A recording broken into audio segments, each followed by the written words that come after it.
Hello, everybody, and welcome back to another session of Demystifying AI. We're super excited to be here today. If you notice, we're in a little bit of a different setting today. We're in the studio. Ooh. A bit official. Right, very official today, very official. So since we're in a very professional looking studio today, we thought we'd actually swap it up a little bit and run this kind of like a news broadcast. So, why not? Let's dig into it. It's going to have fun today. So let's kind of kick it off with talking about some breaking events, guys. Let's talk about what's got you excited this week. Keith, open it up for us. Yeah, I think anybody that follows, there's the announcement of the century of the week in AI. So there's always something, but this week was a good one. And I think OpenAI wanted to get in front of Google, kind of a jab at Google, and they announced their next thing on Monday, knowing that the Google conference was on Tuesday. But both of them introduced their next generation of models. They're multimodal. Multimodal meaning they have image, text, video, voice. That they're not just text, and they had some pretty profound capabilities. I don't know, Kyle, if you want to touch on what you saw from those guys. Yeah, honestly, I was a little let down with. Let's first, can we talk about the naming convention? Right. Yeah. Number dot letter 4.0, which is I think listen, from the humorous side of my brain, which is the dominant one, I love it, but it's not like a software company to break from naming conventions. But anyways. Listen, the demos were impressive. I love what the capabilities for 4.0 brings. Again, I think we've already talked about this. The increased, we know there's going to be increased functionality in the effective rate of these models year over year, month over month, as they increase the amount of throughput of data they put into it, right? So we're getting that with 4.0. It's not 5, so what is 5? 5 is going to be awesome, whatever that ends up being. And then honestly, Keith, my favorite demo was without a doubt the app. It played very, very well. And then even after later in the week, they've continued to drop little demos and little videos of what that app experience looks like. It's really cool. It's going to change the modality of how we use it, right? How we're actually interacting it. So yeah, very, very good, very strong. Very fast. The OpenAI models are very fast. I think they're talking about 80 tokens a second. That's good responsive, but also the voice interactive capabilities of both the Google and the OpenAI model, where it's real time. There isn't this awkward pause like when you're talking to most of your online agents or IVR or something.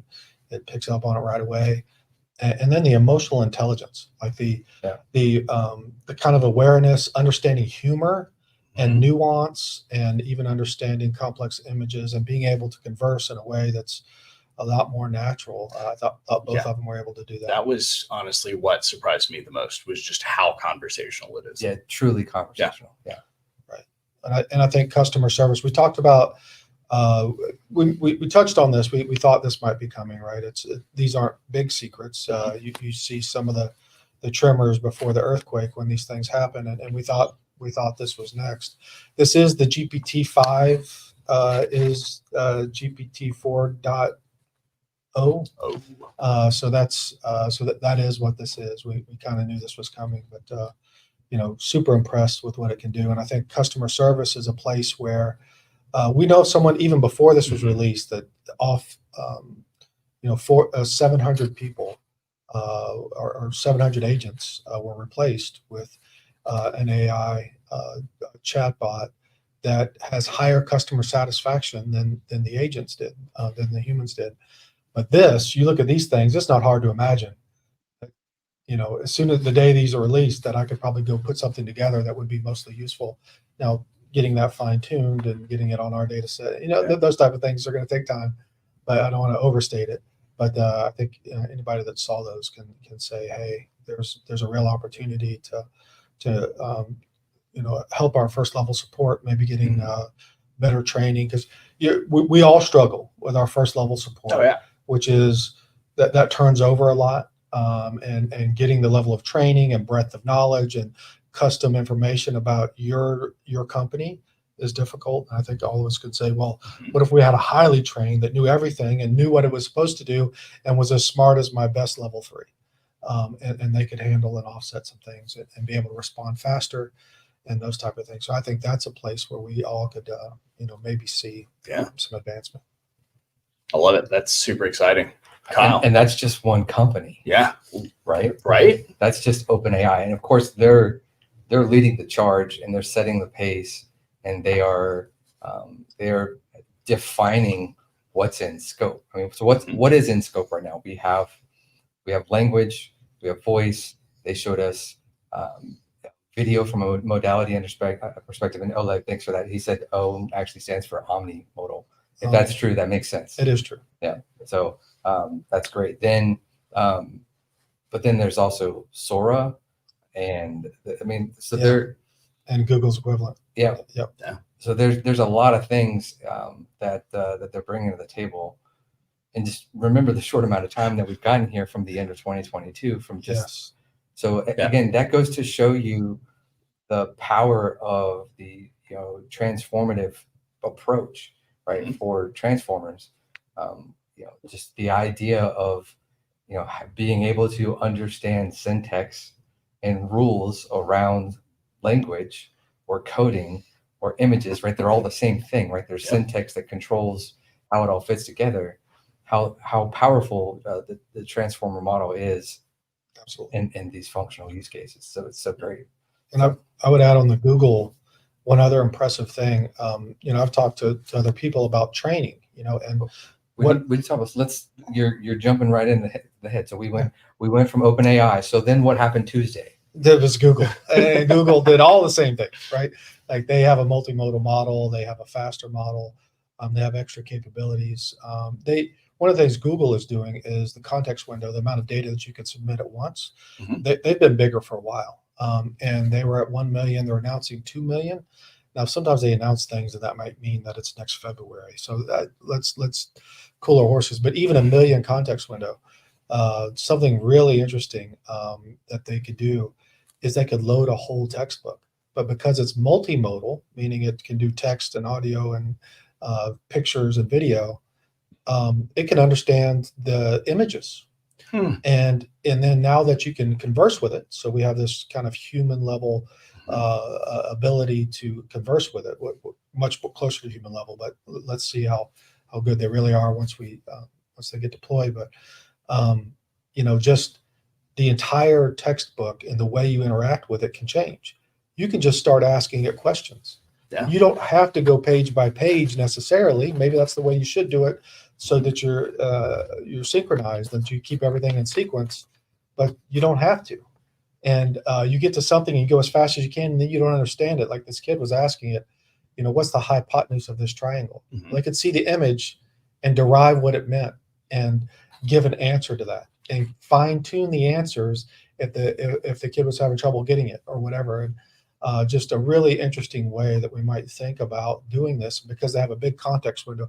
1 million tokens, let's say that's 750,000 words. That's a big textbook, right? Yeah. That's a lot of data that you could load in and start reasoning against that. And 2 million, and if we project out at all, they actually said they're aiming for infinite. I don't know how infinite works. I don't know how you have an attention model that sees an infinite number. Infinite seems like a big number. But that's what they're aiming for, or at least that's what on stage they claim they're aiming for. But that's wild. If we, the idea that we could load in the Library of Congress and say, can you, reason on this and tell me what happened in 1822, and it might know. It's just interesting. The implications on that are wild. Like being able to take just so much human knowledge in one place. Go, oh, hey, here's all of this. Boom, right there from the context of the written article. Like that's huge, not just for our space, but for all spaces. Like, I can't even fathom what we're going to be able to really kind of iterate off of that. I'm recalling here just in the moment, sitting in a room with grandparents and them asking a question, or somebody, there's a query, there's a quandary, something unknown, and I hit Google, and they're amazed. Information at your fingertips. Right. Now it's a wisdom. Now it's applied knowledge at our fingertips. So yeah, the speed to which we're going to be able to actually get to it. And Jay, let's go full circle here, right?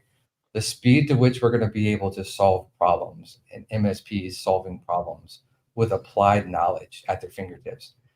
It's just going to change the effectiveness of one tech, right? Yeah. We used to say with RMM that you could go from 1,000, or no, you could go from 200, maybe 100 endpoints that a single tech could manage to like 500 or 700, right? It was a multiplier. Yeah. Right. Now I don't even have to source information to solve problems, right? I mean, how is this going to impact?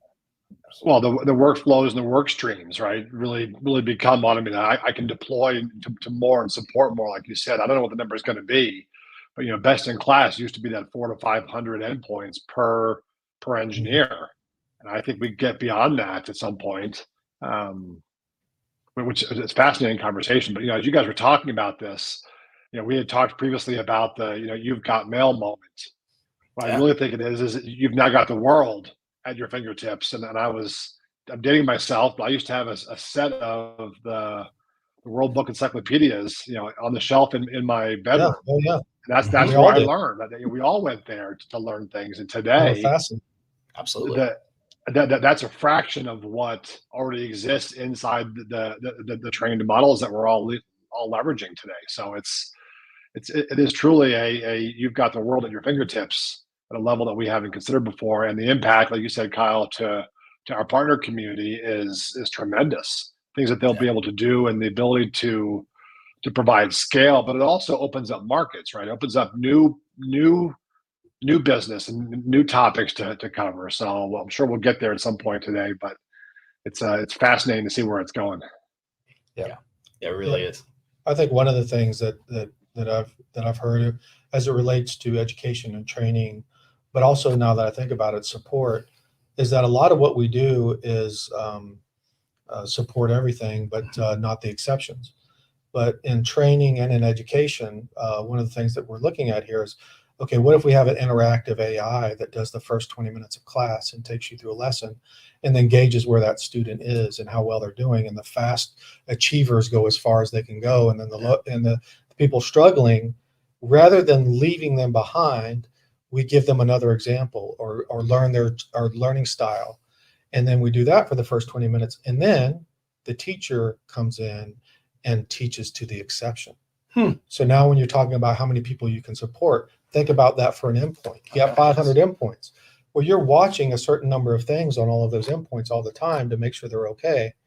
But what if you didn't? What if something was handling that data collection and monitoring and doing that for you?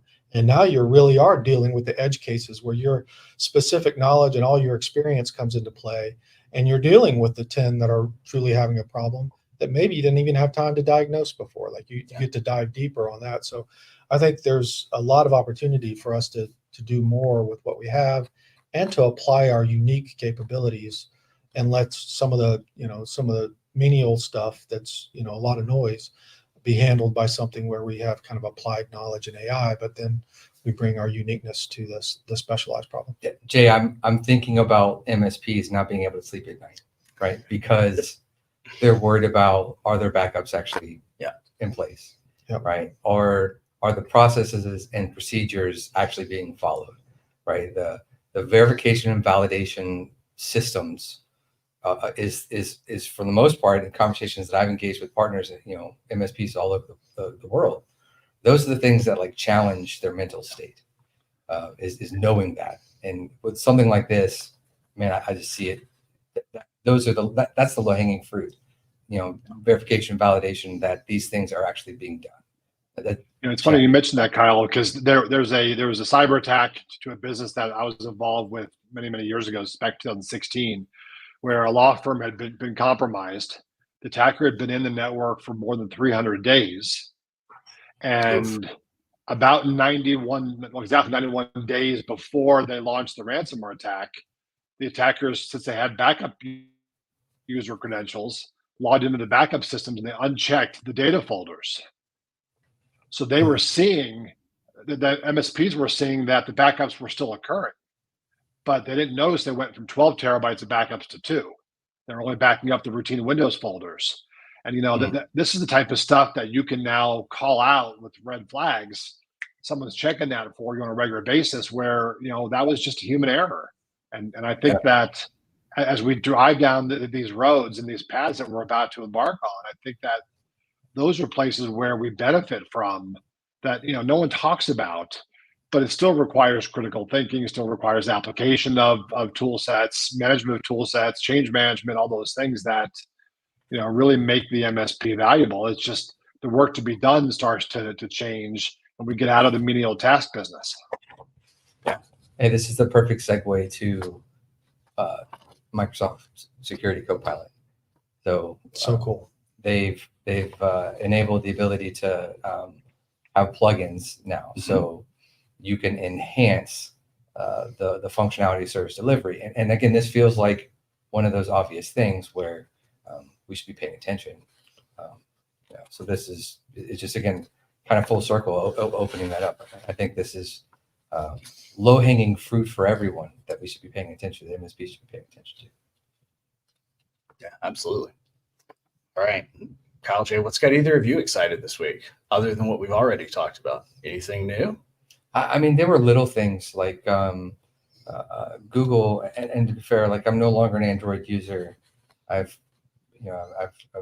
taken the Kool-Aid, the Apple Kool-Aid, which, to be fair, like Apple's been quiet in this Titan fight, so they haven't been. So it almost makes me wonder what they've got going. They're being a little bit more tight-lipped. They're not falling into the hype cycle as much. But some of the stuff that Google announced, image search, right? So just this week, I was trying to find an image from a couple of years ago, and it would have been great if I could just say, "Show me the picture from the beach, where I looked the best," right? Whatever, right? And have that image come up. Here's the 7 I found. Right? That's cool. They enhanced their talkback functionality, which is one of their accessibility features. I think I mentioned last week. I'm in the practical, the middle of the most practical AI application that I've ever done. In the fact that I have a really close friend who has ALS, and we are working through the steps and stages right now of how are we cloning his voice because he's going to lose his voice. How are we, I'm building an AI that thinks in the way that he thinks. I'm taking all of his writings and his data. He happens to be a little bit of a writer as well. So we're going to enhance his ability to continue to create. So I'm in very practical, hands-on mode. And some of the stuff that research that Google's working on, some of the things that they announced are right in the mix of things that I'm playing with on a daily basis. That's awesome for this purpose. So great application. Yeah, there's those types of applications. Most of us don't consider that. They enhance their talkback functionality, which will it's an Android feature on the phone, which will operate as a camera that tells me what's going on in front of me. Hey, this thing, you're sitting in front of a TV that's got somebody, doing a webinar. Like it identifies what's actually happening in front of them. So for those who need it, those are really cool, life-changing enhancements to the way they operate with the world.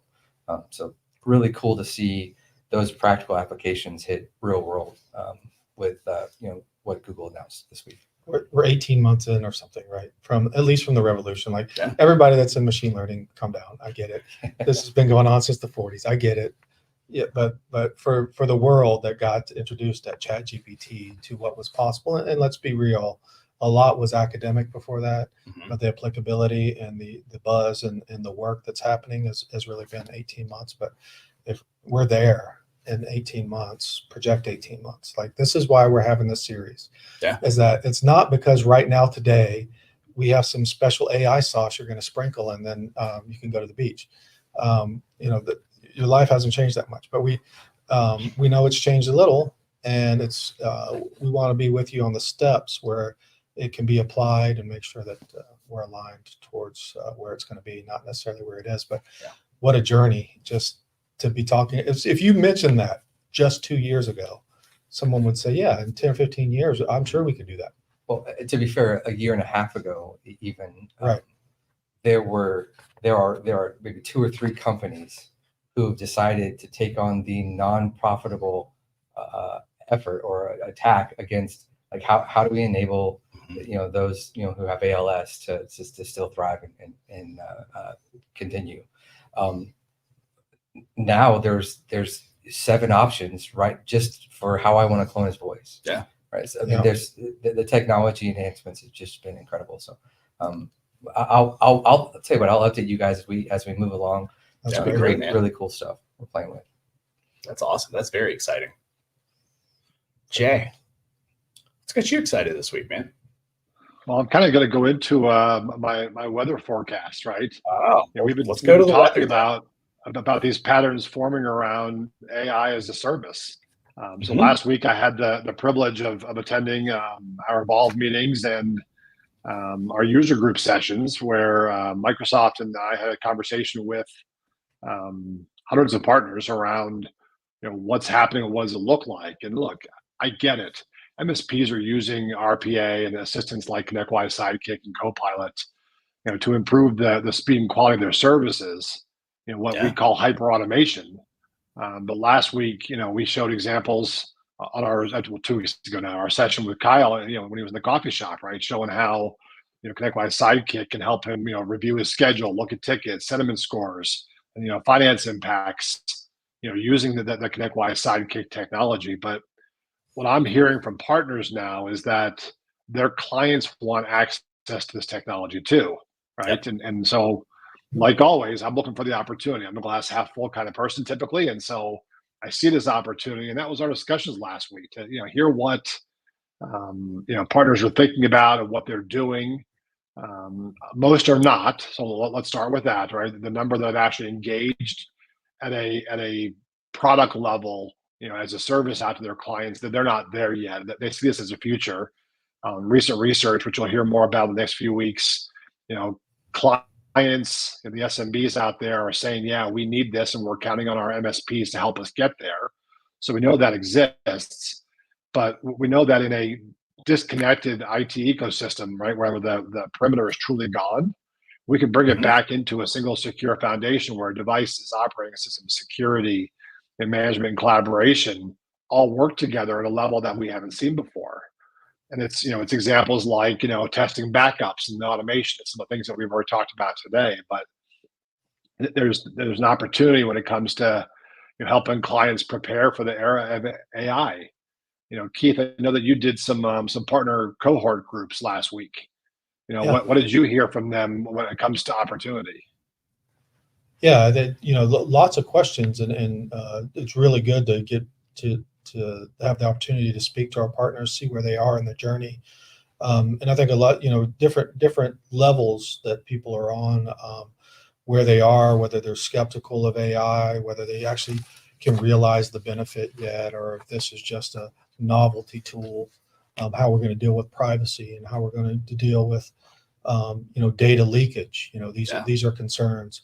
And how do I protect this for my partners? These are things that we're hearing about, and they were really curious about. Also got questions about, and I'll touch on this, data. So I really want data insights and data analytics. This is a discussion we're having internally, and I think it's important to know the difference.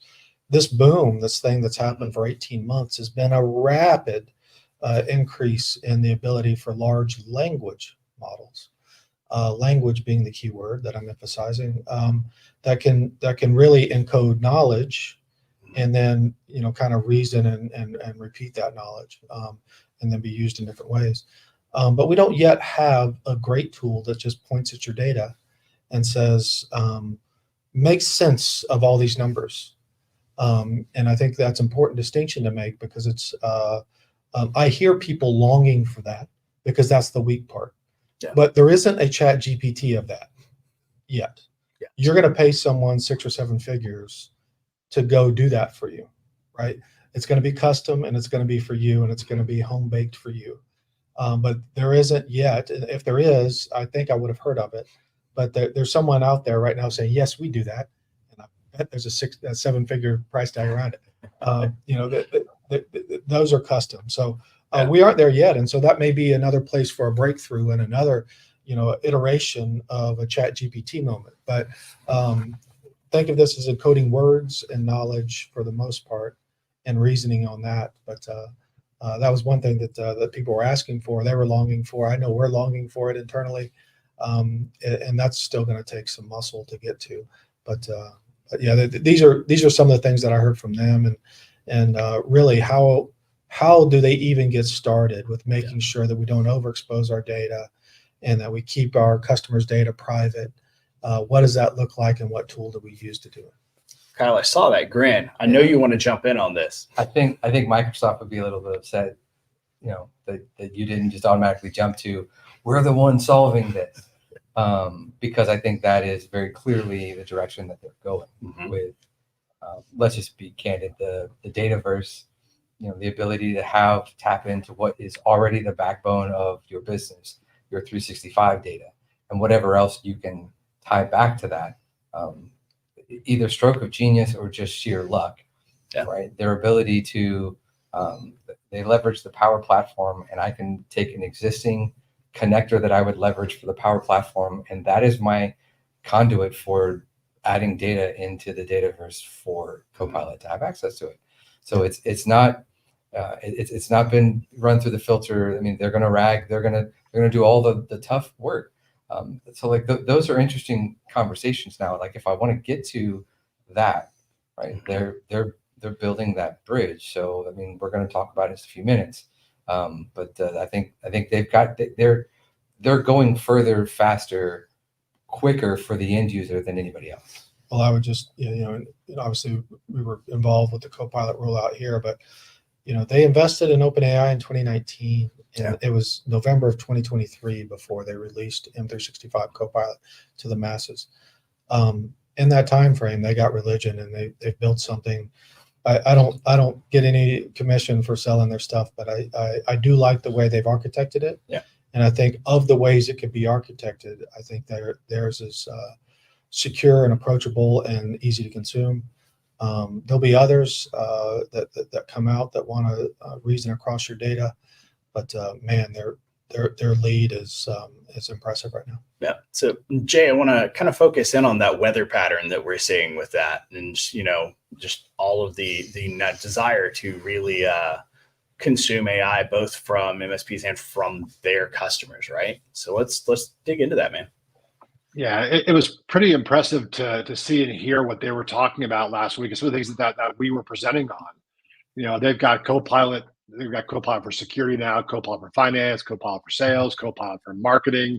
So they're already heading down the persona trails, right, to solve those individual use cases of what one of your colleagues or one of your clients might need specific to their role in the company. But from our perspective, from our partners' perspective, it's time to help them prepare, help your clients prepare. So there's some basic framework that we've kind of outlined. The first one is you've got to understand the pain points in the organization that AI can support, right? It seems easy, but start with the end in mind. Like, what are the problems you're facing, and then we'll solve those. Then it's helping them set their objectives with AI, setting reasonable expectations. It's moving so fast. Those expectations are a journey, not a destination, right? So they're going to keep changing, but helping them stay up to date with that. And then, what's their current capabilities? What licenses and tools they already have? What access to this data do they have? And what types of, functionality exists with the assistance that they're getting from all the different tools that exist out there? It could be Microsoft, it could be ConnectWise, it could be Adobe, it could be everybody else out there. So from there, you have to start to understand and implement a data strategy. Where does my data live? How do I protect it? How do I secure it? Most importantly, and how do I govern it? What does policy look like for a business? And then that there's opportunity as you help your clients by providing the solutions for the infrastructure to support the governance of that future. And so that's where it starts, Will. But I think it goes beyond that. And this is really where we start talking about, in this case, I'm going to lean in on Microsoft for a moment because I had a great conversation with them last week. Well, the last several months, right, diving into this. So I think for today, for most of our partners out there, the easiest example is going to be packaging, a Copilot for M365 services. And the reality is that there is an AI plus Copilot for M365 advisory opportunity. Microsoft has, I think I found a little over 200 assets that are out there in 97 locations. And so now when they heard me say that out loud, they were like, "Oh, Jay, there's like 300 assets in 200 locations." Like, okay, well, let's get them all together. Make it easy for the partner community to be able to access this content, because Microsoft has really built out the strategy that most of our partners can lean in on right now. And some of the simple stuff beyond advisory is a co-pilot's readiness assessment. They've built that assessment already. It's good to go. And we've got a small number of partners who are already using it, right? To kind of, make sure that they're aligned with the strategy with their clients. Then from there, there's the co-pilot deployments, from securing it to the readiness and training for the team is necessary. And then, of course, there's the ongoing maintenance, which is what MSPs really thrive in, and that's the adoption and the change management capabilities.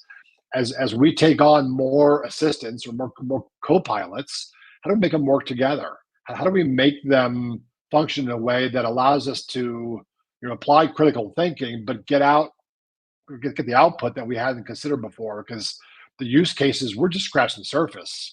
Kyle talked about the impact of ALS and what it can do, but it really hasn't gotten into what's possible yet. That's probably a much bigger conversation than we're even ready for today, even though they're starting, which is a key thing. Even if you're not ready, you've got to start.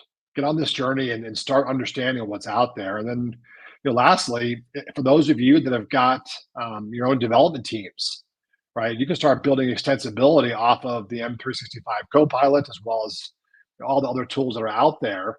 And it's a great conversation, because I don't think it's just Microsoft in today's landscape. We've got to look at Google and others, and that's really where I think that the battle of the Titans, the King Kong versus Godzilla conversation right now is a lot of fun to watch.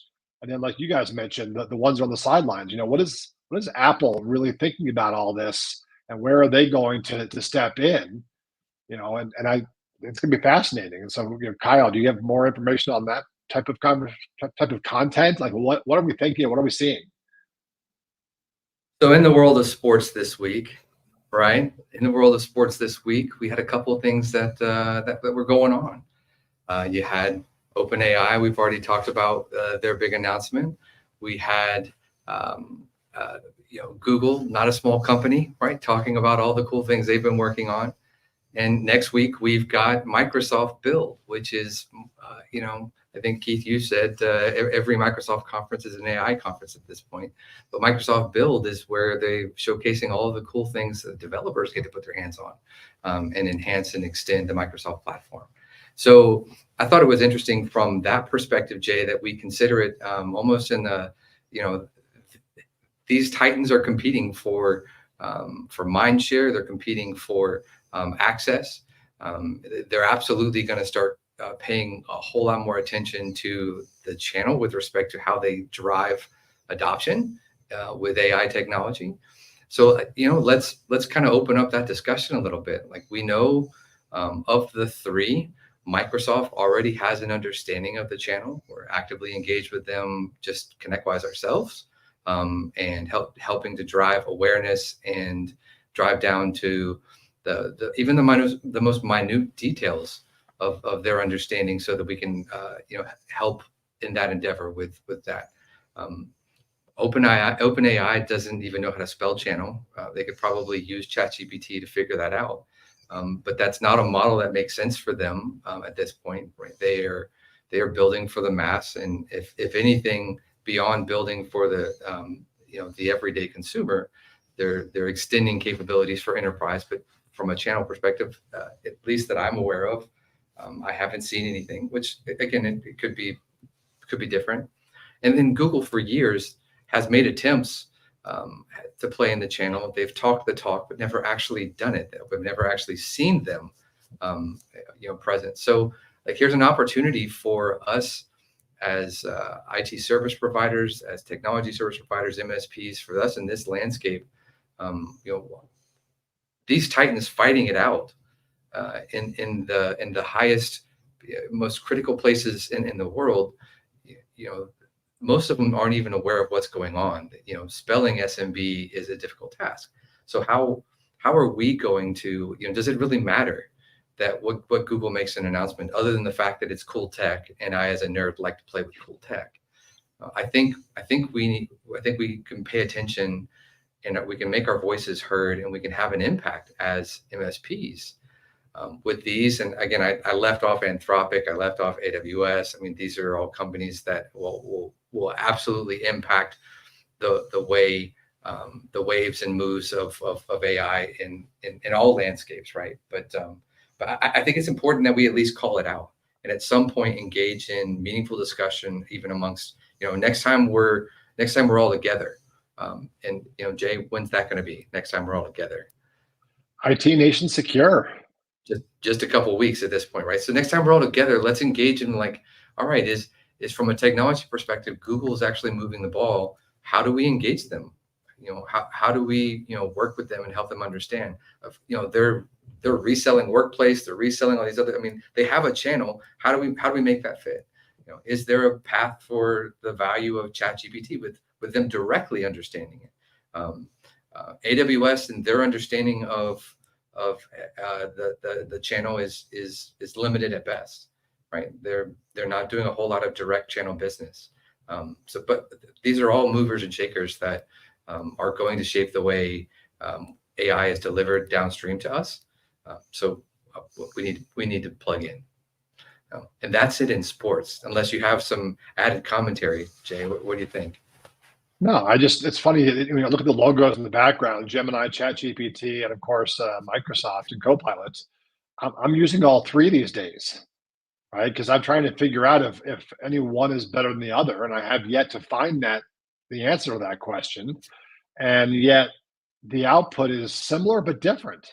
So if I'm in a creative mode and I'm working on some content I want to build out, I'm asking all three and getting slightly different perspectives. And it's fascinating to then take the best of each and bring it together for a presentation, like what we're doing at IT Nation Secure, and share that. So it's going to be fun to watch these titans truly battle it out. Yeah, if an MSP wants to take my advice, and be careful taking my advice, but I think if you're building a solution, I think you've got to pay attention to not just picking one, right? Leverage them against each other. It's actually really fascinating, as Jay just mentioned. But even in the solution that you're building out for your customers, have both. Send the prompt to both and engage in a comparison of the two. Have them critique each other's responses, and then drive that output back to the end user. So there's some really cool things we have to leverage with this. But being able to have your pick of the technology, I think, matters 100%. So that's it for sports. I think we've got some other things to talk about, but we'll make sure to catch up next week. And actually, I will say this. But we haven't even discussed this, so I'm just going completely off the cuff. But at some point, I think it will help partners if we lay out what our theory and understanding of how work is going to actually be impacted. I've got a couple things that I presented recently. In fact, I was on site yesterday with a partner and their customers, and we talked a little bit about this. And it's interesting. It's an interesting way. If we're trying to solve the world's problems tomorrow with the skills and technologies we have today, without understanding that the world's problems are different, we might have to adjust the way we're solving the problems.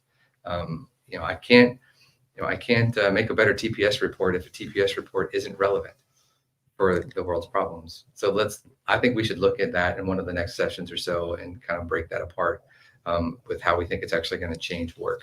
But yeah, that, Kyle, we've built out a MSP specific, role-based guidance on, where you can use hyperautomation to help solve challenges that we face.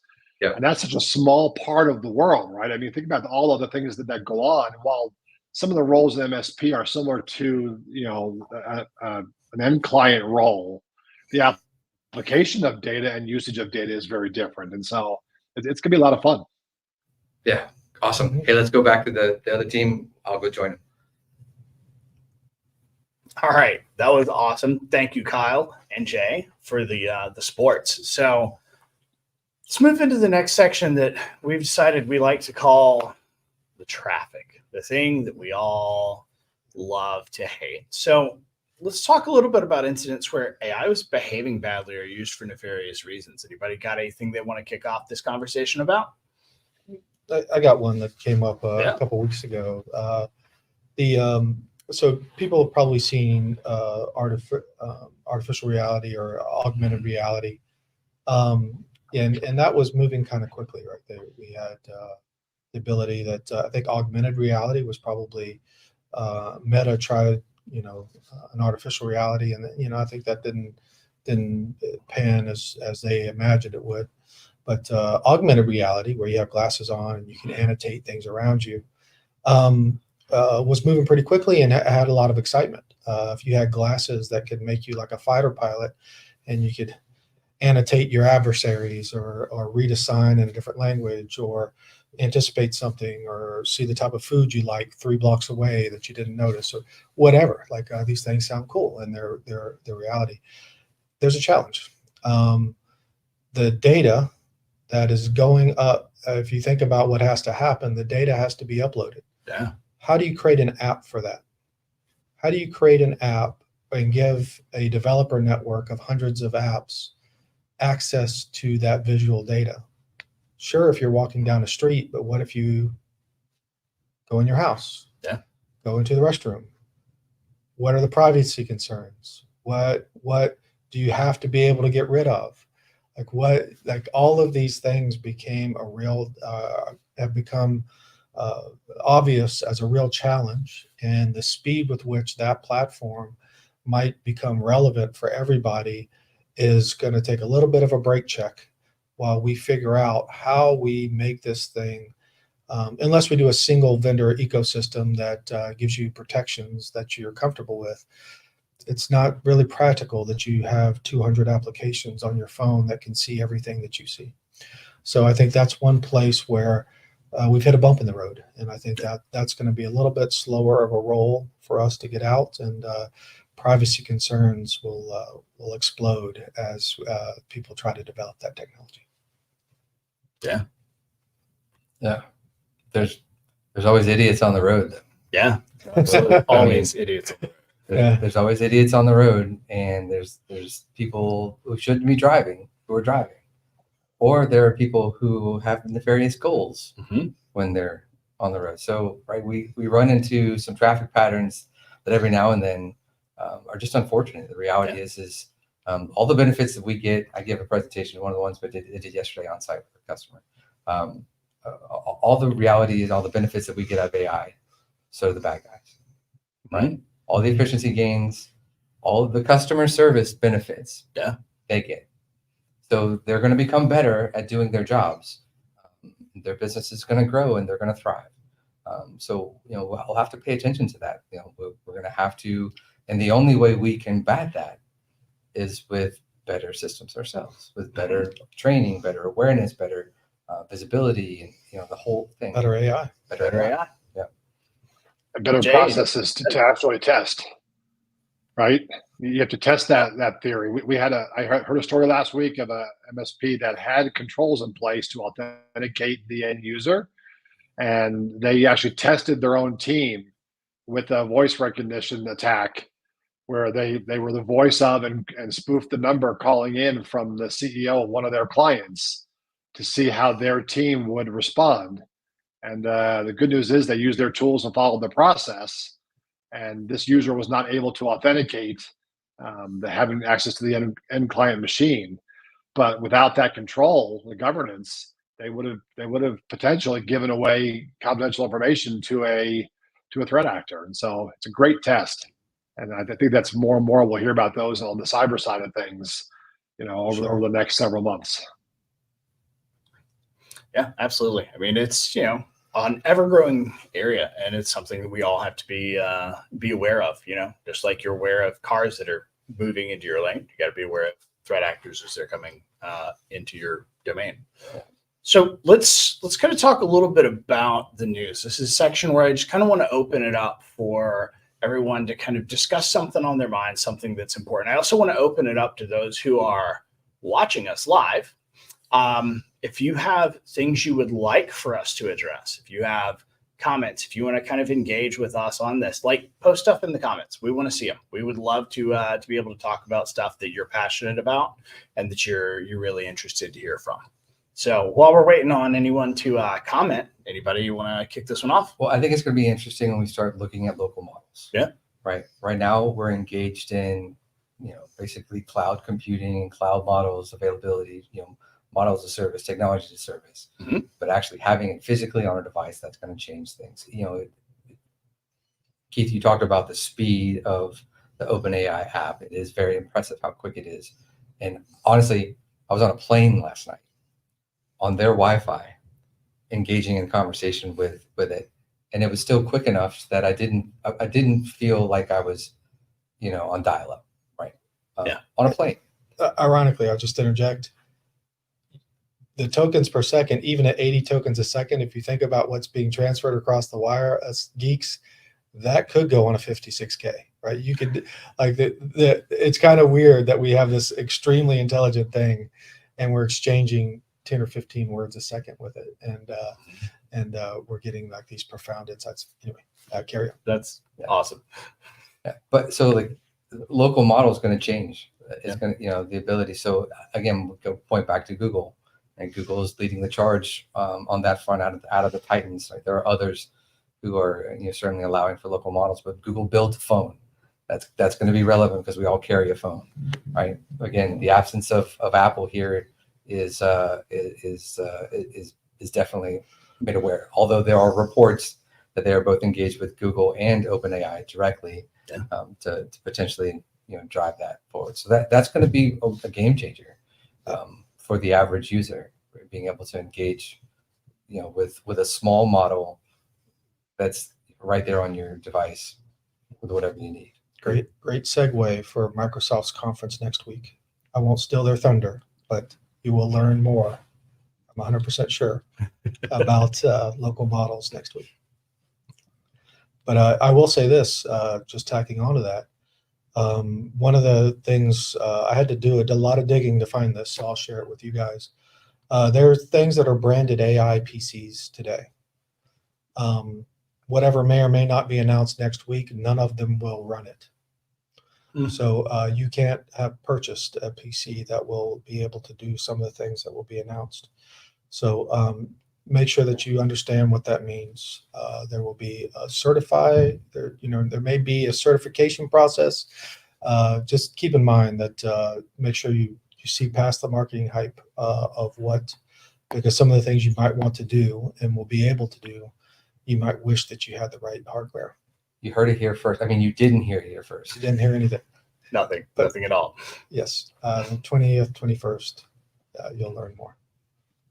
In So Seattle, speaking of conferences, you mentioned before, we've got the IT Nation Secure Conference coming up the June 3rd through 5th. Mm-hmm. I think, I know that we'll be talking about the intersection of cyber and AI as a key part of the theme and challenges that we're all facing.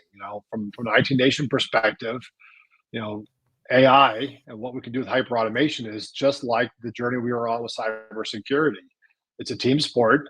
We're all learning together, which is why we keep running these sessions. Because it's not just a one size fits all and we're done. It's actually a true journey that we're going to be on the next, who knows, 3 to 10 years, 15 years, as things keep advancing. And I think the IT Nation Secure Conference in a few weeks is exactly where the conversation begins with the community and where we really start to work on these challenges together. I love that. Yeah. Like, I'm very excited to see, because I know you've got a session, Jay, where you're kind of going through this. Either of you two? I'll be making noise. Yeah, you're making noise. All noise. I'm present and accounted for. Yeah, there you go. So yeah, if you're going to Secure, make sure you talk to Jay and Kyle. I know they'll both be there.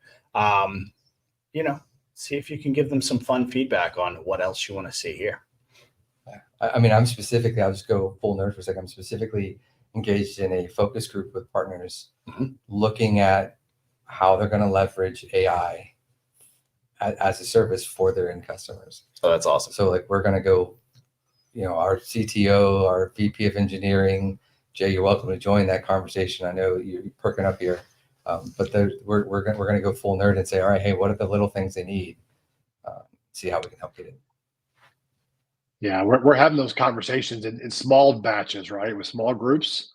I think the opportunity at an event like IT Nation Secure. I mean, look, 5 years ago when we started this conference, this conversation wasn't being had in the community, when it comes to security. And I think just the intersection of AI and cyber is a symbiotic relationship that is necessary and we'll all gonna be part of. And it just doesn't end here. It'll pick up in IT Nation Connect in November and then everything in between now and then. And it's again, it's part of our journey as an industry over the next, again, who knows how many years. Yeah, I'm very excited for it. So that's awesome. What else you guys got? Anything else we want to cover? We got a few minutes left. If we're out of topics today, that's totally fine too. Is our next one at Secure? Or is no, I think it'll be after Secure. After Secure. Yeah. Okay. Then we get to talk about what Jay announces. We get to talk about all the things that happened at Secure. Hey. Super exciting. So I'm just going to say, if you are, if you're watching this live, if you want to have things you want us to talk about, please post them in the comments. If you are watching the recording of this later, post it in the comments. That way we can actually take that and go, hey, this is what they want to talk about next session. So we're very open to really covering any topics on this, just to keep things as relevant as possible. So our next one is on the 30th. Yes. Just got to know it's on May 30th. Yeah. Which will be before Secure. So good. Time is weird. Yeah, let us know if there's a specific subject you want us to chase, and we'll absolutely go down this path. The reality is there are so many different avenues that we could go down. We have a hard time picking the next one. So, yep, absolutely. All right. Well, if we don't have any other topics to cover today, we'll go ahead and wrap this this episode up. I appreciate everybody who's watching us online. We do enjoy doing this for you. We're enjoying running this right from here at our Tampa headquarters, and Jay remotely and in studio when he can join us. But we'll see everybody on the 30th, where we're going to continue to dive into demystifying AI. It's such a fast-growing topic. Sometimes you need a team to help you break it down. Have a great one, everybody. Thank you.